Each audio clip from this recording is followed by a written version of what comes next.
History tells us the Templars vanished in the flames of persecution, but the desert remembers a different truth.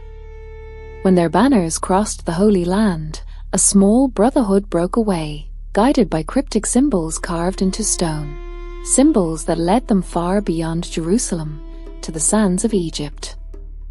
There, beneath the shadow of the Great Pyramid, they unearthed something the world was never meant to see, a vault older than any empire, built by hands that understood the secret language of light itself. Within those catacombs, the Templars found no treasure of gold, but a force that pulsed like a living sun, guarded by the ghosts of Egypt's forgotten priests. What they discovered would change their order forever, and ignite a centuries-long war for knowledge, power, and the soul of mankind. This is the untold story of the Egyptian vaults of the Templars, where ancient science meets divine mystery, and beneath the sands or awaits the light.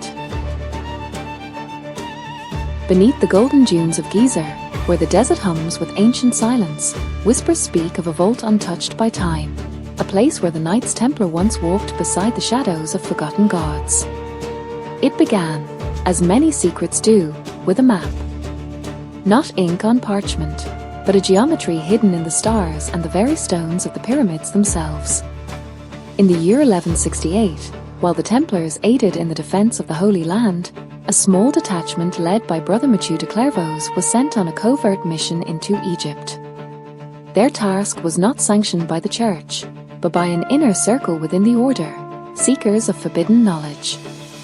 Under the guise of diplomacy, they traveled to Giza, guided by cryptic coordinates found in a Syriac manuscript attributed to Hermes Trismegistus. It spoke of a chamber below Ra's throne, where light becomes eternal. The Templars, men of both faith and curiosity, believed it to be a metaphor for divine truth. But what they found beneath the sands would challenge every doctrine they swore to uphold. Through trade with Coptic monks, they acquired access to a sealed catacomb beneath the Sphinx's left paw. Ancient hieroglyphs warned intruders, and the sun hides its heart for those unworthy of its flame. Yet when Brother Mathieu traced the carvings, he noticed a symbol hidden within, a cross intertwined with the Eye of Horus. That night, under a moon drowned in desert haze, the Templars uncovered the first stone of what would become their greatest secret, the Egyptian vaults. The entrance was nothing more than a fissure in the limestone, concealed by centuries of drifting sand. When the last torch was lit, its wavering flame revealed steps descending into the earth, precise, polished, and impossibly ancient. The air thickened with the scent of dust and copper. As the Templars advanced, the echoes of their boots merged with a deep hum that seemed to pulse through the very rock. Brother Mathieu felt it first, a vibration, faint yet rhythmic, as if the walls themselves were alive. The hieroglyphs glimmered faintly, reacting to the light of their torches. They depicted figures carrying radiant orbs and staffs shaped like crosses, their tips crowned with serpents of fire. Beneath them, an inscription in Coptic and Greek read, "Ere when the sons of the west seek the heart of the sun, the light shall rise anew." At the heart of the chamber stood a circular stone door, sealed by an intricate mechanism of interlocking discs. Each was etched with symbols from different civilizations: Hebrew, Greek, Egyptian, and something unidentifiable, neither letter nor number, but mathematical in its perfection. The pattern resonated with the design of the Templar sigil itself. Using an astrolabe recovered from a fallen scholar of Alexandria, Mathieu aligned the symbols according to the Star of Ceres, as the manuscript had instructed.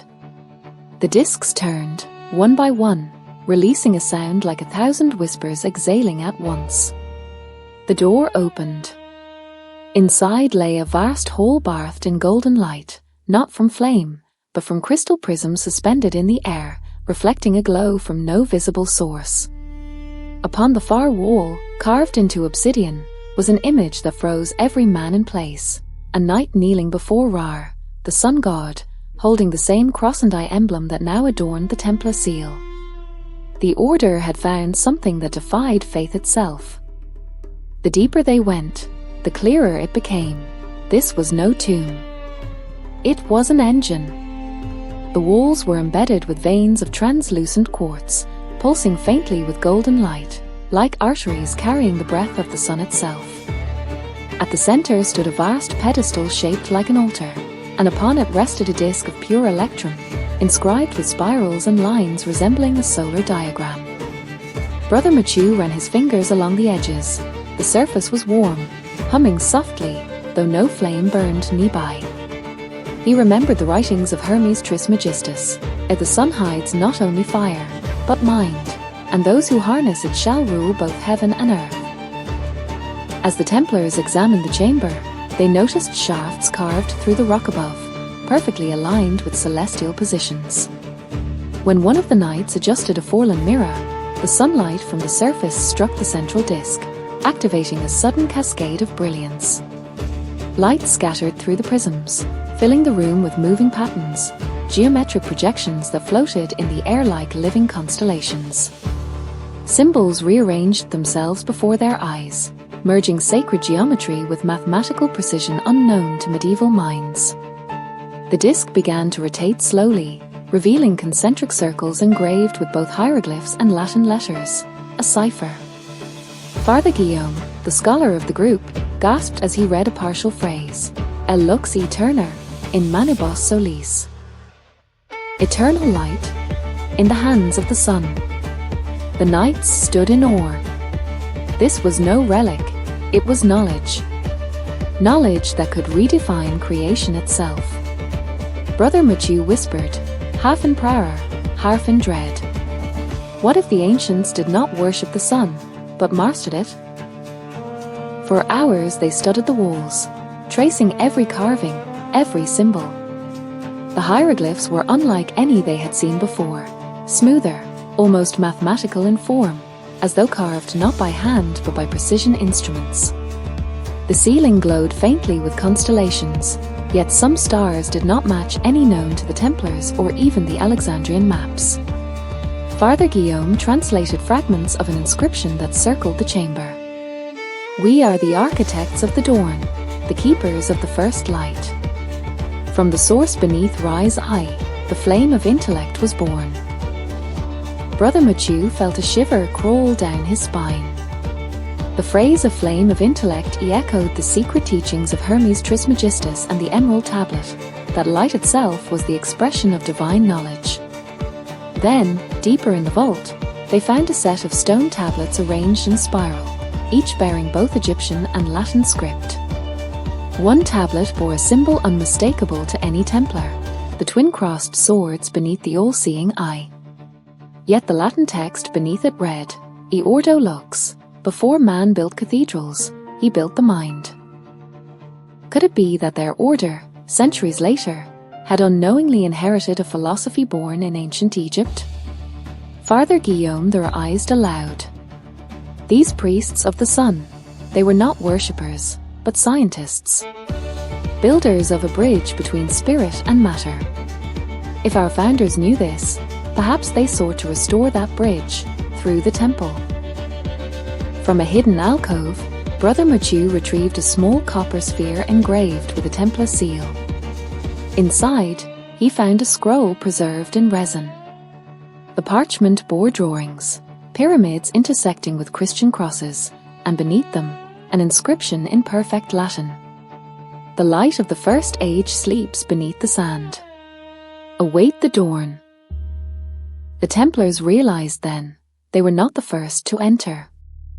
The scroll's message haunted them. Await the dawn. It spoke not of faith, but of guardianship, of a cycle meant to be preserved until the world was ready. As they ventured deeper through a corridor lined with black basalt, the air grew colder, heavier. Strange patterns flickered across the walls, glowing faintly in response to their torches, as if alive. At the end of the passage stood a colossal doorway flanked by statues, not of Egyptian pharaohs, but of armored figures with crossed swords and sun discs upon their chests.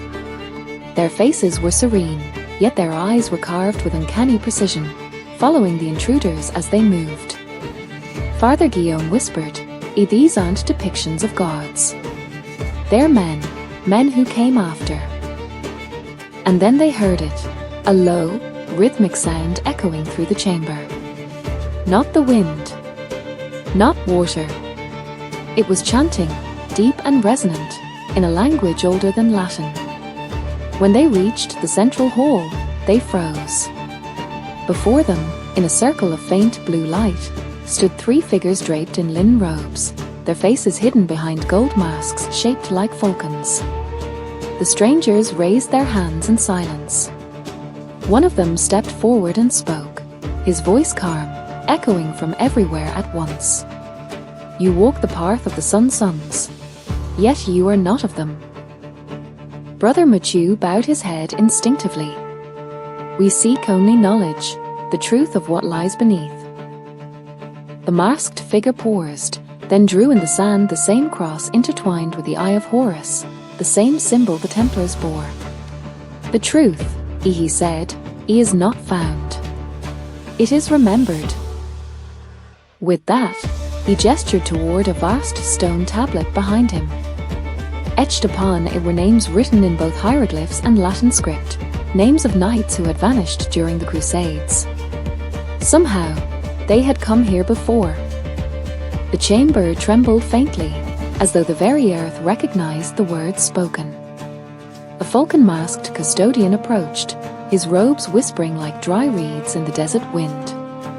He placed his hand upon the great tablet of names, and with a single motion, the stone rippled like water. Beneath the surface, symbols glowed, ancient sigils that merged Egyptian solar icons with the 8-pointed cross of the temple. You see, the custodian began, your order was not born in Jerusalem. It was remembered there.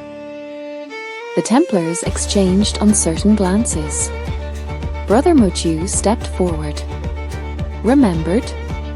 What do you mean? The custodian lifted his golden mask just enough for the torchlight to catch the shadow of a human face, old, scarred, yet ageless. Long before Rome, before Moses, before even the first pyramid was raised, there existed the covenant of light, an agreement between those who guarded the flame of knowledge and those who carried it westward. Your brothers kept their oath, century after century, until your kings grew greedy and your priests blind. He turned toward a massive circular seal in the floor, marked with concentric solar rings. Each age, the flame must be tended, not as fire, but as understanding. You came seeking treasure, but what you protect is far older than gold. Father Guillaume stepped closer, studying the seal. This flame, is it the mechanism? The solar device we found above? The custodian smiled faintly.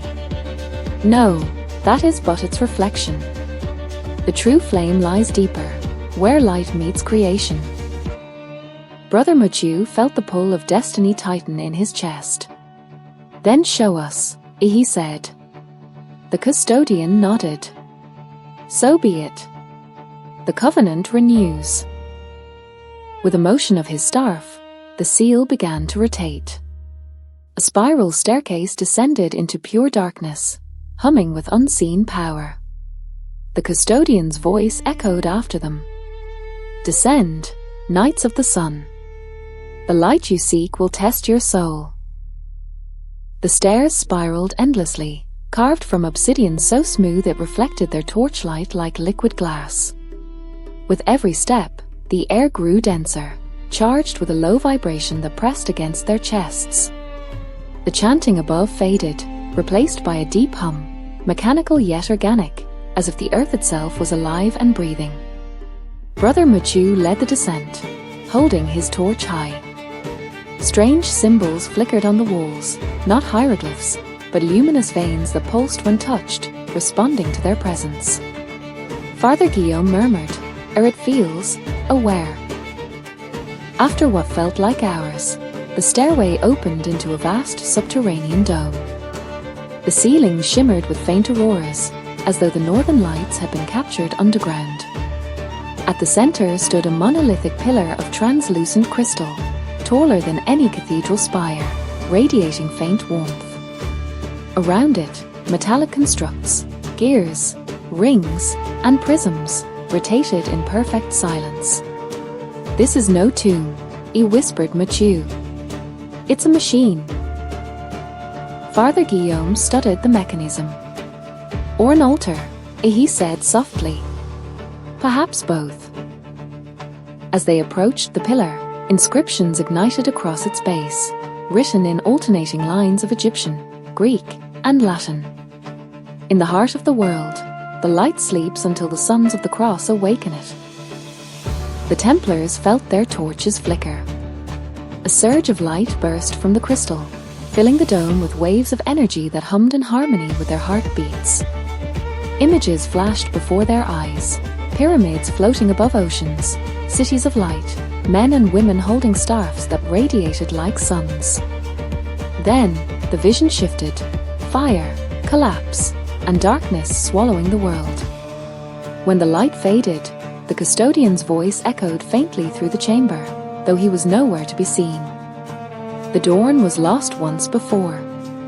Do not wake it unprepared." Brother Mathieu fell to his knees, trembling. Whatever this machine was, it held the memory of a civilization that once ruled not by sword, but by light itself. The crystal hummed like a living heart. Each pulse sent ripples through the air, bending the torchlight into halos that danced across the chamber. The Templars stood in awe, caught between worship and terror. Brother Mathieu felt an irresistible pull toward the pillar, not of curiosity, but of recognition, as though something within him remembered this light from another age. "Careful," Father Guillaume warned, but it was too late. Mathieu's palm pressed against the surface. The crystal responded instantly, flaring with golden fire that surged through his body. His armor rattled, the sigil of the Templar cross on his chest glowing with the same light. The entire mechanism came alive. Rings of metal rotated with grinding precision, projecting beams of energy that converged above them, forming a radiant orb, a miniature sun suspended in midair. The warmth was immense, yet it did not burn. It sang. A frequency beyond hearing, felt deep within bone and thought. Guillaume staggered back, shielding his eyes. "By the holy name, what have we done?" Mathematical patterns appeared in the light, spiraling equations interwoven with symbols of the zodiac and the tree of life. The machine was calculating something, aligning. The custodian's earlier words echoed in their minds. "The light you seek will test your soul." Brother Mathieu dropped to his knees, clutching his head as visions flooded him. Vast temples of glass and stone, priests guiding radiant chariots across the sky, and at the center, a great sphere descending from the heavens. A voice spoke within the brilliance. "You are the keepers of remembrance. Do not let the flame fall again." The orb shuddered, then imploded into the crystal, sending a shockwave that extinguished all torches. In the blackness that followed, only Mathieu's eyes glowed faintly with golden light. Father Guillaume whispered in dread, brother, what have you become?" Silence hung heavy in the aftermath of the blast. The torches were gone, yet the chamber was not dark. It glowed faintly with a soft, golden luminescence radiating from Brother Mathieu himself. His eyes, now like molten amber, reflected shifting constellations. He did not speak at first, only stared into the crystal pillar as if seeing through time itself. "Brother?" Father Guillaume whispered, approaching carefully. When Mathieu finally spoke, his voice was layered, one tone human, the other resonant and distant, like a choir speaking through him. "I remember," he said. "Not as myself, but as one who was." Visions flooded his mind. He saw builders dressed in white linen, chanting beneath the blazing sun. They raised structures that aligned perfectly with celestial orbits. Their tools shimmered with unseen power, drawing energy not from fire, but from the earth's very pulse. They were not priests, Mathieu murmured. They were custodians of the flame, scientists of the soul. They called themselves the Children of Ra. The Templars listened, transfixed, as he spoke of how the ancient engineers harnessed solar energy through crystalline matrices, a network spanning beneath the pyramids, designed to store and amplify light as knowledge. The vault was not merely a chamber, it was a library of energy and memory. Then came the final image, cities collapsing in fire as the system overloaded, its light devouring everything. The survivors sealed themselves beneath the sands, leaving behind the covenant of renewal, a promise that when humanity once again sought knowledge in unity rather than conquest, the flame would return. Mochu fell to his knees, clutching his temples. "They chose us," he gasped. The Order of the Temple was never about war. We are their inheritors, their echo. Father Guillaume stared at him, torn between faith and fear. "If that's true," he said quietly, "then the church, the crown, all of it was built on a lie." The crystal pulsed once more, as if agreeing. The chamber had grown eerily silent, save for the faint hum of the crystal. Its light now flickered softly, as though weakened after the awakening. Brother Machu's breathing steadied, but his gaze was distant, still lost somewhere between worlds. Father Guillaume turned toward the base of the pillar, where the blast had cracked open a compartment sealed in gold leaf. Within it, wrapped in ancient linen, lay a set of metallic scrolls. Guillaume lifted one carefully. It was impossibly light, etched not with ink but with heat, burned impressions forming patterns and words. They shimmered when tilted, revealing alternating lines of hieroglyphs and Latin script. He read aloud. "The covenant of light was renewed in the West by those who bore the cross and the sword. They shall guard the flame until faith forgets its origin." Brother Machu's eyes widened. "This speaks of us, of the temple itself." Further down the text, Guillaume's voice faltered. The Latin grew sharper, darker. "Yet the keepers shall be betrayed by the throne of Rome, for they shall worship the shadow, not the sun. When the flame is feared, the world will drown in darkness once more." The words hit them like thunder. It was a prophecy, one that had already begun. Machu's memories flickered again, scenes of the early Crusades, secret meetings between Templar founders and Coptic mystics, the exchange of relics and coded scrolls. The Church had known. They had sanctioned the Order to retrieve sacred knowledge, and then buried it once it contradicted their authority. Father Guillaume whispered, trembling, "They used us to find this, and now they would destroy us to keep it hidden." From the corner of the vault, a faint grinding echoed, stone shifting against stone. The custodian's voice returned, distant but clear. "You have seen what was meant to be forgotten. The flame is now bound to you, brother of the cross. The world above will come for it, and for you." The crystal's light dimmed, leaving only the soft reflection of the Templar cross glowing in the dust. By the time they ascended to the upper vaults, the desert sky had turned red, the final glow of sunset spilling through the cracked fissure above. The Templars emerged in silence, carrying the metallic scrolls wrapped in linen. None spoke of what they had seen. Yet deep in Brother Machu's chest, the crystal's rhythm still echoed, as though his very heart beat to an ancient pulse. Days later, at a Templar outpost along the Nile, they received a message sealed with crimson wax, the sigil of the papal courier. It had travelled impossibly fast, as if someone already knew of their discovery. The letter bore no greeting, only a command. "Return to Acre.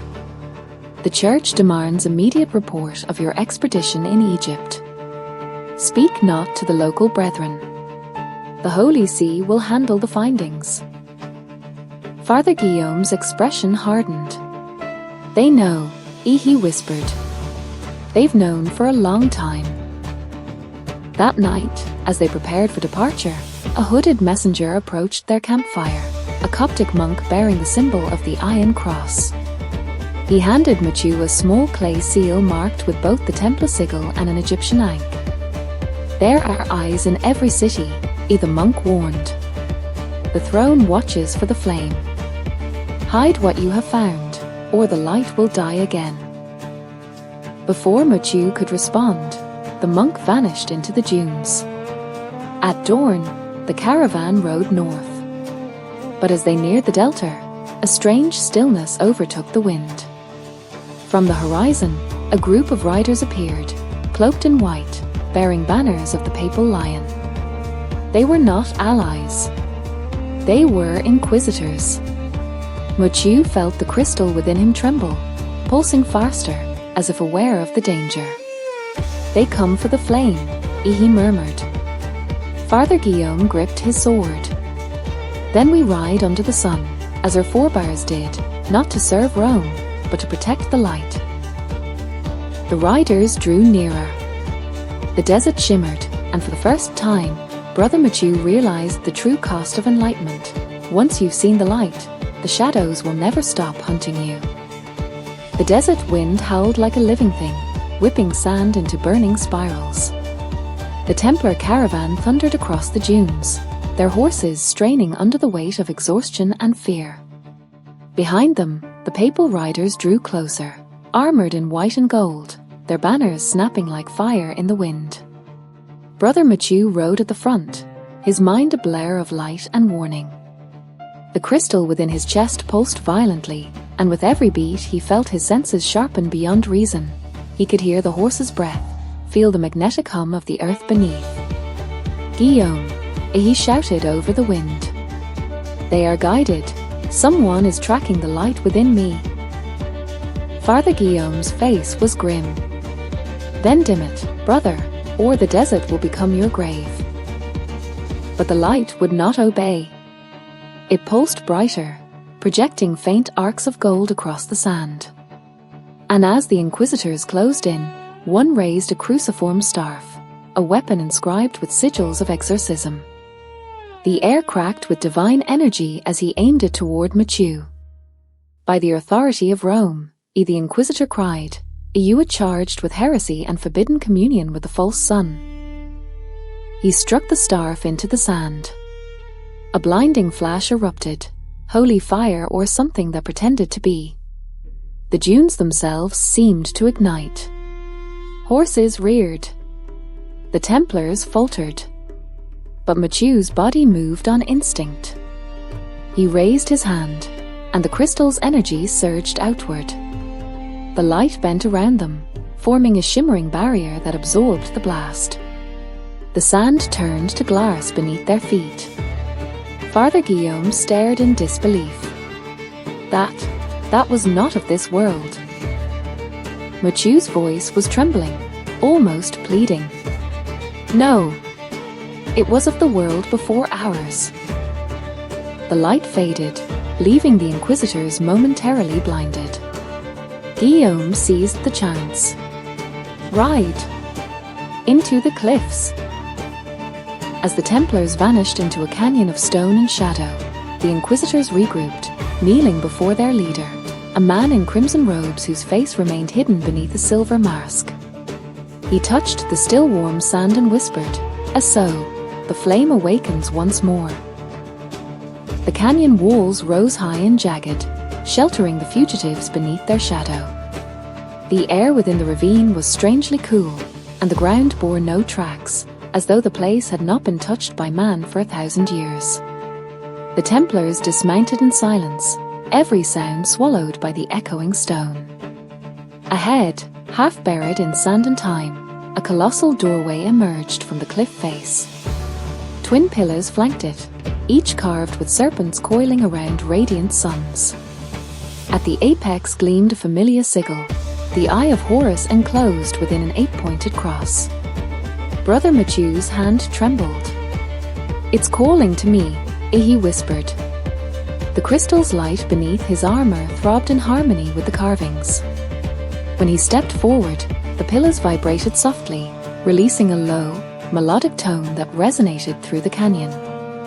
Sand poured from hidden seams, revealing an inscription in both Greek and Latin.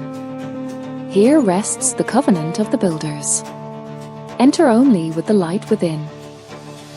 Father Guillaume exchanged a look with him. It recognizes you. Mathieu pressed his palm against the stone. At his touch, the doorway split soundlessly, parting like a veil. A flood of golden light spilled forth, illuminating a vast subterranean hall cut from the mountain itself. Inside, the air shimmered with faint motes of luminescence. Massive murals covered the walls, depictions of men in armor standing beside figures crowned with solar discs, passing torches between them. Below, an inscription read, "From Ra to Solomon, from Solomon to the temple, the flame endures." At the chamber's center stood a great basin filled not with water, but with liquid crystal. It flowed like molten glass, reflecting countless stars. Mathieu knelt beside it. When he gazed into the luminous surface, it didn't show his reflection, but a vision. Cathedrals rising in Europe, designed not for worship, but as machines of resonance, meant to channel and protect the same energy sleeping here. Guillaume's voice trembled. Our cathedrals, they were patterned after this. Mathieu looked up, realization dawning like the sun. We were never meant to build in stone. We were meant to rebuild the light. And in that instant, the sanctuary of the sun awakened. As Mathieu and Guillaume stepped further into the sanctuary, the liquid crystal rippled without a breeze, casting dancing reflections across the walls. Then, the light thickened, coalescing into shapes, outlines of men and women clad in flowing robes, their faces ageless, their eyes shining like miniature suns. They hovered slightly above the ground, and Mathieu instinctively fell to his knees. One of the figures raised a hand, and a voice resonated inside Mathieu's mind. "And Knights of the Cross, you walk in the shadow of our design. The flame is not fire, nor is it gold. It is knowledge, the seed of creation, carried through the ages." Another figure extended a radiant staff, pointing toward the ceiling where constellations aligned with the pyramids above. Mathieu realized the sanctuary itself was a machine, a cosmic interface, translating celestial movement into energy. "The architects of the dawn," Mathieu whispered. "They were the ones who built the crystal network." "Yes," the spectral voice replied. "We forged a bridge between mind and matter, spirit and sun. When your order was born in the West, it was entrusted with our covenant, to protect, not conquer, to illuminate, not destroy. Yet your successors have forgotten this mission." Guillaume's voice shook. "Then all our battles, our crusades, were only a shadow of the purpose?" A third projection appeared, extending a hand that glowed with liquid sunlight. "The power within you, Mathieu, is the key. You carry not just the memory, but the ability to restore the chain, the network of light. If you fail, the flame will be lost, and the world will return to darkness." The projections began to fade, their light merging into the basin of molten crystal. Mathieu's heart thrummed in perfect harmony with the energy. The sanctuary had awakened, and with it, the legacy of the ancient architects flowed into the present, a charge that would shape the destiny of the Templar Order forever. The sanctuary's golden light pulsed, enveloping Mathieu in warmth and vibration. From the crystal basin, a tendril of luminous energy rose like a serpent of liquid sun, coiling gently around him. The projections of the architects spoke in unison. To inherit the flame, you must confront its reflection, the shadow within. Only those who bear neither pride nor fear shall command the light. Mathieu closed his eyes. Immediately, visions assaulted him, memories not his own. Faces of men and women, warriors and priests, all carrying the cross intertwined with the eye of Horus. He saw the early Templars, their battles not only in foreign lands but against greed, ambition, and doubt within their own ranks. Every choice, every betrayal, echoed through him. Pain and temptation surged. The crystal's tendrils burned, yet did not harm. Instead, they mirrored his mind. He felt every fear, every insecurity, every lust for power amplified. A voice whispered, "Acclaim me, and rule like a god. Reject me, and the flame dies." Mochiu steadied his breathing. He remembered the custodian's warning, "If the light you seek will test your soul." And he saw the truth. The flame was not a weapon, nor treasure.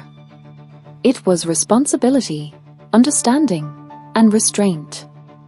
With a deep, steadying exhale, Mochiu reached within himself. The visions calmed. The shadow of ambition, fear, and doubt folded into the crystal. The tendril of light pulsed once, then retracted, embedding itself within his chest as if acknowledging its new guardian. Father Guillaume stepped forward, awestruck. It has accepted you." Mochiu rose, his eyes glowing softly, golden, and steady. The architect's voices whispered one final command. "Go, keeper of the light. Protect the flame until the dawn returns." The trial was complete. The Templar had inherited a power beyond comprehension, tethered to the wisdom of ages and the memory of civilizations long lost beneath the sands. The sanctuary's glow faded into a gentle radiance as Mochiu and Guillaume prepared to leave. Yet the desert outside had changed. The wind carried a sense of urgency, a warning. The Inquisitors, now aware that the flame had been awakened, were moving faster than ever, their forces converging from multiple outposts along the Nile. Mounting their horses, the Templars rode through the jagged canyon, the crystal beneath Mochiu's armor humming softly, guiding their path. Every turn revealed traps in the sand, false dunes, shifting rocks, and illusory paths meant to mislead pursuers. Mochiu realized the crystal's energy extended beyond the sanctuary. It manipulated the environment, bending perception, shielding them from prying eyes. "Can it keep us safe forever?" Guillaume asked, voice tense. "No," Mochiu admitted, feeling the weight of the flame within. "But it will buy us time, just enough to reach the Delta and vanish." Behind them, the Inquisitors emerged, horses pounding the sand, their cloaks catching the morning light like banners of war. One raised a staff and screamed, invoking holy authority, but as the beam of energy struck the air where Mochiu had been moments before, it twisted harmlessly, dissolving into shimmering particles. The chase intensified. Mochiu felt the crystal pulse in synchronization with their horses' heartbeats. At each critical moment, it guided them, revealing safe passage over crumbling dunes, secret gullies hidden beneath centuries of wind, and caves etched into sandstone cliffs. By dusk, they reached a hidden tributary of the Nile, concealed beneath reeds and rock. Mochiu dismounted, the crystal now glowing steadily, no longer reactive but vigilant. Guillaume looked at him, panting. "We have survived, but the flame is now marked. The church will not rest until it is claimed, or destroyed." Mochiu nodded, eyes fixed on the horizon. "Then we ride further into the unknown. The light is ours to guard, and the world is not yet ready to see it." Weeks later, hidden in a secluded citadel along the Nile, Mochiu and Guillaume unrolled the metallic scrolls recovered from the sanctuary. Their surface shimmered in torchlight, revealing inscriptions in Greek, Coptic, and an arcane script Mochiu had never seen, a language that seemed to resonate rather than be read. Father Guillaume traced the lines with a finger. These are not merely writings.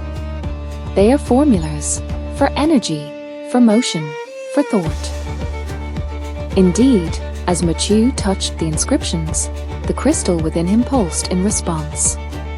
He realized the scrolls were instructions, Hermes Trismegistus' guide to harnessing the solar network beneath Egypt. It described alignment of prisms, quartz matrices, and sacred geometry, showing how light could be stored, projected, and even focused as knowledge or consciousness. The scrolls also contained warnings. Do not let ambition guide your hand. The light is both teacher and judge. To wield it without virtue is to invite oblivion. Mo Chiu studied the diagrams. With careful hands, he traced the parts of the ancient energy lines. It is a map, he said slowly, and not of geography, but of power. The pyramids, the temples, the catacombs, all nodes in a network designed to amplify consciousness itself. Guillaume's eyes widened. So the church, they feared not the order, but the knowledge. The power. Yes, Mo Chiu replied. And now we understand why the flame was hidden. Whoever controls it could reshape the world, for creation or destruction. The scrolls glimmered faintly, reacting to Mo Chiu's pulse. It was as though Hermes himself whispered, "The flame is alive. It will answer only to the worthy." Mo Chiu folded the scrolls carefully. Then our path is clear. We must protect the solar network, keep it secret, and learn its true purpose before the world demands it in ignorance.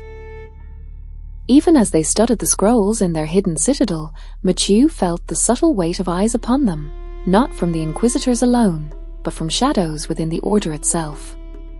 Whispers of dissent and ambition crept through the corridors of Europe, rival Templar factions, rogue alchemists, and secret societies that had long sought the flame for their own designs. One evening, Guillaume caught Mo Chiu examining a map of the solar network. "Look," he said, pointing at a set of markings near Alexandria. "Someone has been here recently, centuries ago, but the tracks are still visible." Mo Chiu traced the lines with a finger. They're not just paths. They're warnings. Protective wards, traps, markers left for those deemed worthy or dangerous. Suddenly, the crystal pulsed violently. Mo Chiu recoiled, seeing visions of cloaked figures in faraway chambers, knights, scholars, and strangers all converging on nodes of the network. Some moved with reverence, others with greed. The flame's memory revealed betrayals, secret councils, and plots to seize its power. The light, Mo Chiu said grimly, it does not only attract those who seek knowledge. It attracts the ambitious, the unworthy. Guillaume nodded. We cannot rely on secrecy alone. We must understand it, master it, or it will be torn from us, and the consequences will echo across continents. Mo Chiu closed his eyes, feeling the hum of the crystal synchronize with his heartbeat. Then the veil of shadows is not just outside. It is everywhere. And we must move carefully. Every decision now ripples through the past and the future. The flame within him shimmered, steady but vigilant, as if acknowledging the growing threat. The guardianship was no longer just a mission. It was a war of light against hidden darkness, both seen and unseen.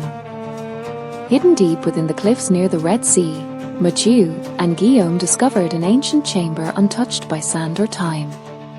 Its walls were engraved with radiant glyphs that seemed to shimmer in the faint torchlight. At the center rested a stone pedestal, upon which lay a codex unlike any they had seen, bound in electrum, etched with symbols of both Egypt and the Templar Order, pulsating faintly as if alive. Mo Chiu approached cautiously. As his fingers brushed the cover, the crystal within him flared, projecting light into the room. The codex responded, opening on its own to reveal pages of translucent material inscribed with flowing symbols that seemed to shift and reorganize themselves. Father Guillaume leaned closer. These are instructions, but not merely for rituals or maps. It's a manual for the solar network itself. The codex described the full purpose of the Crystal Sun, a system built to store and transmit knowledge as pure energy, connecting nodes across the earth. Pyramids, temples, and secret vaults were all part of an intricate lattice designed to amplify human consciousness, elevate understanding, and harmonize mind, spirit, and the natural world. But there were warnings. Pages illustrated catastrophic consequences if the power was misused: floods, storms, darkness, and collapse of civilizations. Mochu realized the weight of their responsibility. "This is more than power," he whispered. "It's stewardship of a legacy, a civilization's hope encoded in light itself." Guillaume touched the edge of the Codex. "And now it rests with us. We must ensure it never falls into the hands of those who would abuse it." The crystal pulsed once more, bathing the chamber in a golden glow. Mochu understood. The flame had revealed its full truth, and the final choice now rested in their hands. The desert stretched endlessly under the first light of morning, golden and serene. Mochu and Guillaume emerged from the hidden chamber, the Codex and crystal secure, their minds heavy with knowledge yet illuminated with purpose. The flame within Mochu pulsed gently, in harmony with the rising sun, as if acknowledging a new chapter in its millennia-long journey. Father Guillaume broke the silence. "We have seen what few could imagine, Mochu. The past, the future, the order of all things." Mochu gazed at the horizon, the dunes glowing like waves of molten gold. "It is not ours to wield as kings or conquerors," he said softly. "We are custodians. The light endures through patience, wisdom, and vigilance." They returned to the Templar lodgings, taking secret paths through the desert. Each step was deliberate, each glance cautious. The Inquisitors and rival factions would continue to hunt, yet the Flame's true guardians now knew that revelation alone could not empower the world. Understanding must precede action. As they rode, visions from the sanctuary replayed in Mochu's mind: the architects of the dawn, the crystal sun, the solar network beneath pyramids and cathedrals alike. The knowledge was not just power, it was continuity, a thread linking past civilizations, the Templars, and generations yet unborn.